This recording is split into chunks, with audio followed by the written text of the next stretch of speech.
La oración, ¿no? La oración es algo que los pastores también, la Grey les ha dado, y no es porque esté mal, porque sí, ciertamente los pastores tienen autoridad, pero nada más es como, ay, ¿qué creen? Que me duele una muela. No me digas, sí, es que no me he lavado los dientes en 3 años, pero voy a ir con el pastor para que ore por mí y me quite el dolor de muela. ¿No? O sea, el pastor, si ora el trompas por ti, o tu valedor el pochochas, No funciona. ya no sirve. Sí. Porque no, pues es el trompas, pero como es el trompas y no es el pastor, entonces pues yo creo que el trompas no tiene la misma autoridad que el pastor en oración. O sea, si ora el trompas o ora el pastor por mí, pues obviamente me sano con el pastor, pero con el trompas no. Eso Como es- si dependiera el poder del pastor, pastor. y no de Dios. Exactamente. Exactamente. Esa es una parte peligrosa también. Sí hay que hacer la diferencia, ¿no? Evidentemente sí los ancianos de la iglesia, como lo dice en Santiago, están facultados por Dios, y como era en la iglesia primitiva, pues facultados por los apóstoles, para interceder por los santos, para interceder por la congregación. Sin embargo, hoy, ya en la modernidad, bueno, no les quitamos esta facultad, pero como bien lo dice Nacho, tienen que ser situaciones verdaderamente complejas, donde la oración pues sea uno de los recursos que nosotros usemos para buscar salida o solución a alguno de nuestros problemas, ¿no? De salud o problemas personales, etcétera. Pero cuestiones mínimas, hay veces que uno mismo puede hacer la oración y por fe somos salvados, ¿no? Entonces, no llevar al extremo que solamente el pastor tiene la facultad y el poder de orar por mí, como si yo no pudiera, como si yo no tuviera el acceso. Para eso murió el mismo Yeshua, para darnos acceso al Padre, para llegar confiadamente con Él y hacerle nuestras peticiones. Y no solo nosotros, nuestros hermanos también pueden orar, ¿no? En comunidad, en congregación o de manera personal.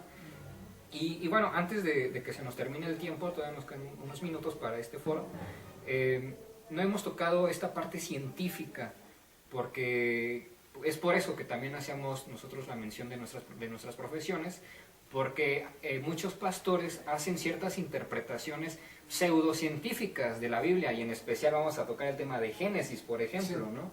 Donde se contrapone con todo el método científico, los años de historia, de descubrimiento que ha tenido la ciencia, la biología, la química, etcétera, para sustentar una teoría, la cual muchos pastores creen que se contradice con lo que dice la Biblia, mientras que otros creen que no hay contradicción, ¿verdad? Contradicción, sí, es que en realidad lo que estamos encontrando es un fanatismo por la interpretación propia del fundamentalismo de las Sagradas Escrituras, que es una interpretación literalista. Y ese fanatismo no acepta a que haya otra forma de leer las Sagradas Escrituras, pese a que, por ejemplo, en el caso de Génesis, tal vez la forma de leer Génesis no sea como una cronología. Al decir que no es cronología, significa que esto de leer primer día, segundo día, tercer día, cuarto día, quinto día, sexto día, séptimo día, no se fue escrito con la intención de decir, fueron 7 días de creación, sino de decir que llevó un cierto tiempo de creación, que hay procesos en la creación. Y esto todavía puede ser discutido como una forma de interpretación para decir cuál es el fin final de Génesis en cuanto a estas partes. Dios creó las cosas, Dios creó todo. El punto importante es ese, Dios creó las cosas. Y es importante eso, señores, porque si empezamos a dar interpretaciones, hay pastores que dicen, no, es que sí lo hizo en 7 días de manera literal, pero entre cada día hay 1000 años. Entonces, o fue literal o no fue literal, o hay 1000 años o no hay 1000 años. Y hay gente con la que me he topado que dice, es que la física era diferente en aquel entonces. Era completamente diferente. ¿Cómo es? No lo sé, no me preguntes porque no lo sé, pero era diferente. O sea, entonces no lo sabe o sí lo sabe. ¿Era diferente o no era diferente? ¿Sí me explicó? Ahí hay que tener cuidado con ese tipo de personas. Y si saben que son necias, es mejor no entrar, perdón que use esa palabra, si saben, discusión con ellos. Si saben que no van a entender, entonces no entren en discusión con esas personas, por favor. Pastores, no hagan pseudociencia con la Biblia. La Biblia no es un libro de ciencia. No es un libro que te diga, capítulo número 1, cómo hacer los coacervados. No. No dice eso, no es para eso. El fin es enseñar a Jesucristo. Y no hagan ciencia con la Biblia. Porque se van a equivocar y van a decir muchas estupideces. Sí, dije estupideces, perdón. Bueno, pues se nos acabó el tiempo de este foro abierto, donde estamos pues sacando todas estas críticas, conclusiones respecto a lo que estamos viviendo actualmente con el fanatismo cristiano, donde no se permite escuchar a otras opiniones, donde no se permite entrar en debate con algún pastor, donde no se permite siquiera levantarse en un círculo cristiano y decir, no estoy de acuerdo con lo que ustedes están enseñando. O es decir, o más bien desde otro punto de vista, enseñar algo y que el pastor diga, no estoy de acuerdo, es que me recuerda algunas cosas, ¿no? Que el pastor diga, no estoy de acuerdo con lo que tú estás enseñando. Porque ellos sí tienen la autoridad para decirnos a nosotros que estamos enseñando mal, si a lo mejor ellos ni siquiera tienen una preparación académica o teológica como deberían tenerla, ¿no? Hay muchos pastores que están en ignorancia, que tal vez ni la secundaria ni la preparatoria han terminado. Y ok, el llamado lo hace Dios y hace llamados hasta de las piedras, puede llamar pastores. Estamos de acuerdo en eso, pero que hablen de las cuestiones doctrinales de la Biblia, no de las cuestiones científicas, filosóficas, políticas, de política mundial, internacional, de física, de química, de biología. O sea, cada quien en su competencia, ¿no? Y cada quien en su ciencia y en su tema. Zapatero a tus zapatos. Y desde ahí tú puedes, entonces, ahora sí, hacer una exégesis, una interpretación más adecuada a tus temas, a donde sí eres especialista y no donde no te compete. Por eso es que queremos llegar a esta conclusión, ¿no? Que el predicador, pues, no es infalible y a veces su exégesis o su interpretación, una, puede ser correcta, dos, puede estar parcialmente correcta, tres, puede ser errónea, ¿no? Entonces, no casarnos con las ideas que nos dan los pastores, con las prédicas que vamos el domingo.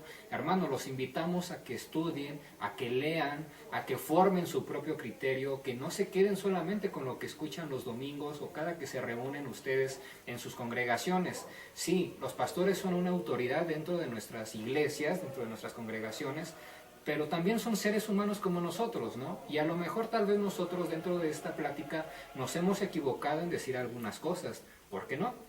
Y estamos abiertos a la opinión, a la crítica. Ya lo aclaramos, no es contra la persona, no es algo personal, no es contra MacArthur, no es contra Piper, no es contra Armando Alducin, no es contra ellos directamente, es contra las interpretaciones que han sacado de la Biblia, ¿no? La Biblia es una y la respetamos, y el conocimiento que tiene la Biblia como libro es sumamente profundo, es sumamente amplio como para poder reducirlo a una sola ley o a una sola teoría, ¿no? A una sola interpretación. Para eso es que estamos también esperando a Yeshua en nuestros tiempos, para que Él venga a darnos nuevamente la interpretación correcta, como lo hizo cuando Él vino la primera vez, ¿no? Y bueno, por mi parte, esa es una de las conclusiones que puedo dar, Nacho.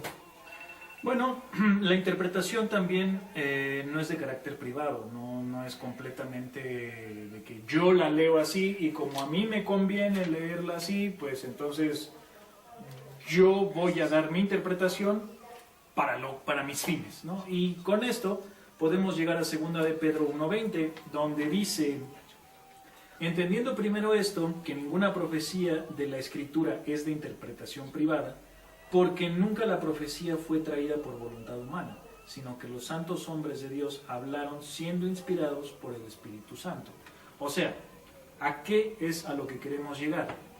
Que deben de tener un criterio. Para eso están los libros. No podemos llegar a un oscurantismo en el que, ¿no?, la palabra del pastor es la única palabra. O donde llegan y uno está afuera, esperando, cuidando los carros, y disculpe usted, ¿está predicando el doctor Ciborio? Sí, está predicando el doctor Ciborio. Y sale toda la raza de la camioneta entrando. Pero llega el siguiente domingo, disculpe usted, ¿está predicando el doctor Ciborio? No, ahorita está predicando el pastor Trompas. Ah, no, bueno, que tenga buen día, con permiso. No se trata de eso. La Biblia, el intérprete necesita tener criterio, al igual que las personas que llegan. Predique el Trompas o predique el Cacotas, quien sea,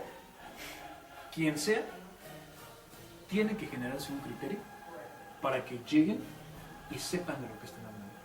¿Me explico o no me explico? Claro. Sí, O sea, correcto. ¿me explico o no me explico, señores?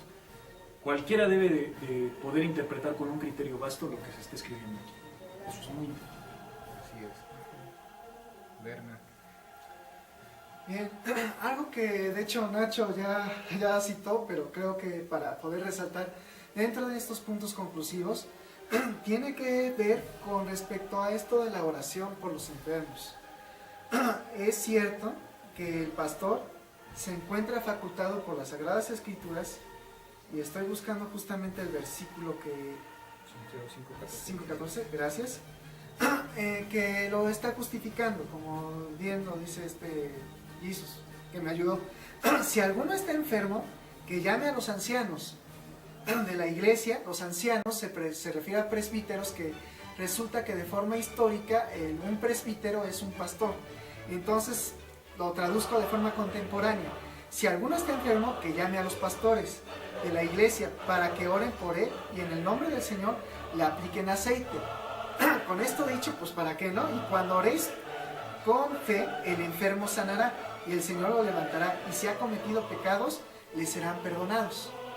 Valga, es cierto que a los pastores se les da una facultad para orar, imponiendo aceite, que casi ninguna iglesia lo hace, imponiendo aceite para que el enfermo sane. De hecho, se llama sacramento de unción de los enfermos en el catolicismo. Pero valga, no se aplica eso, valga, no se entiende ni siquiera de esa manera este pasaje.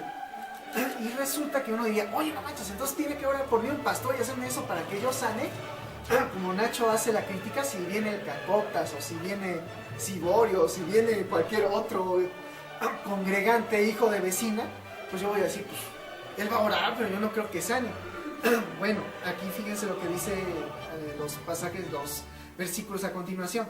Santiago 5:16. Por eso confesaos unos a otros vuestros pecados y orad unos por otros para ser sanados. La oración fervorosa del hombre bueno tiene mucho poder. Bueno, eso es en Santiago, digo, si Dios habla hoy, ¿no? Creo que me parece que la oración fervorosa del hombre de fe, esta es la que sanará al enfermo. Aquí está diciendo que bien puede ser pastor, o bien el cacota si tiene fe, y tú estás hablando con él y diciendo, es que creo que está este pecado y bla, bla, bla. Pues bien, el cacotas, si ora con fe, va a tener tanto poder como un pastor orando por ti, como el sacramento de la unción de los enfermos. Tiene el mismo poder, están igualmente capacitados. Y también se puede apoyar, con 1 Corintios 12, del 4 al 9. Correcto. En términos de tiempo. Sí, porque estamos hablando de sanidad. Pero también se puede leer 1 Corintios 12, del 4 al 9. Muy bien, correcto. Igual, citando lo que fue la controversia que hubo entre el apóstol Pedro y el apóstol Pablo, de Gálatas 2, 11 al 13, también nos basamos ahí, ¿no? Hubo una controversia entre estos dos apóstoles respecto a cómo inculcar a los nuevos cristianos a la creencia en el Dios de Israel y en la creencia de Yeshua. Por un lado, Pedro forzando a los cristianos a judaizarse, ¿no? Y por otro lado, Pablo diciendo que no era necesario que se convirtieran al judaísmo, ¿no? Desde su trinchera, por así decirlo, ellos podían conocer a Yeshua, el Mesías. Como podemos ver, hasta entre apóstoles había ciertas diferencias ideológicas. ¿Y qué hicieron? Bueno, se sentaron, Pablo confronta a Pedro y le muestra cómo él está en un error, ¿no? La Biblia nos habla que podemos llegar a este diálogo con otras personas, con otros cristianos, para poder encontrar una verdad más fidedigna del Evangelio, para poder transmitirlo de una manera más eficiente. Quisiera nada más agregar que este confrontamiento fue público, para que se pueda hacer un confrontamiento público cuando eso pasa. Exactamente, sí, y eso es muy importante, ¿no? Que es algo público, algo que hoy no se permite, ¿no? Algo que no se hace. Y por último, pues lo que nos damos cuenta es que también muchos pastores tratan de hacer ciencia, ¿no? Es decir, hacen pseudociencia de la Biblia, hablan incompetentemente de temas en los cuales no tienen suficiente conocimiento. Les exhortamos, a que eviten tocar temas de los cuales no les compete, tal vez sean científicos, políticos o sociales, no lo lo sé, o que estudien, ¿no? Que lean, que se cultiven dentro de estas ramas y puedan dar un criterio, una justificación más certera de las interpretaciones que hacen de la Biblia.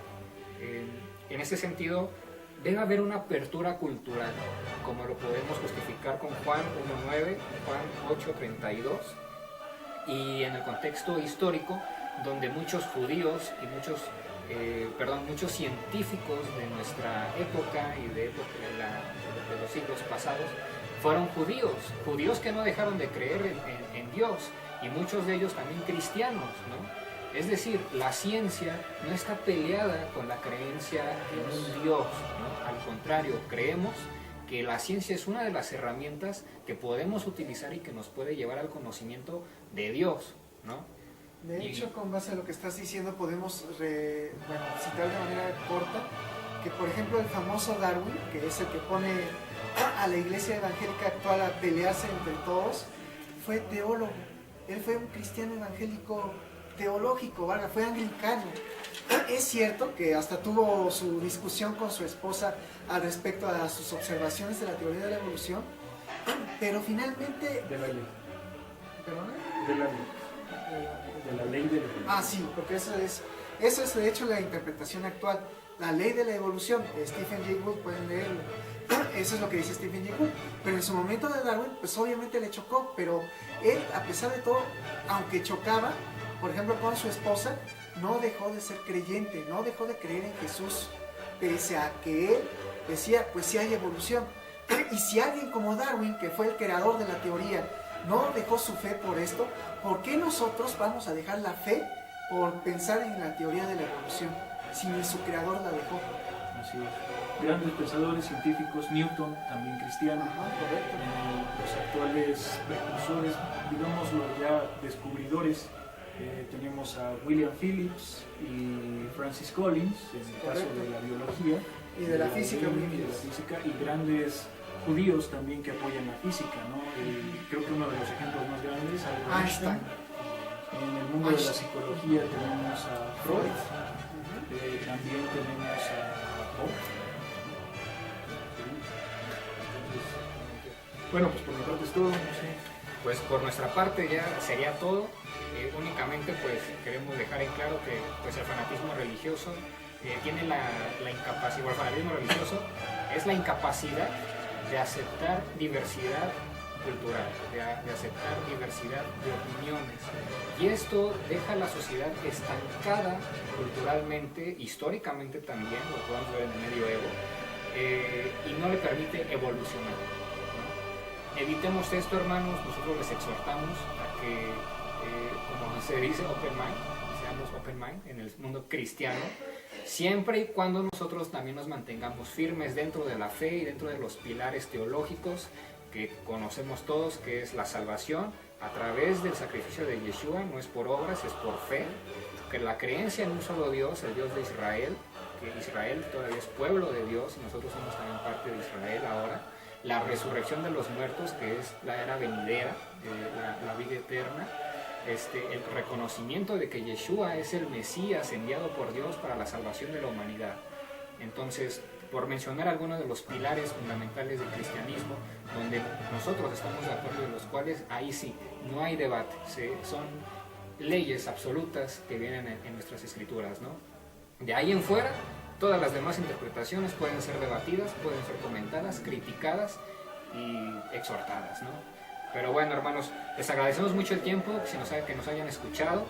Los invitamos que nos sigan para el próximo video, el cual el tema es sentido común en el cristianismo.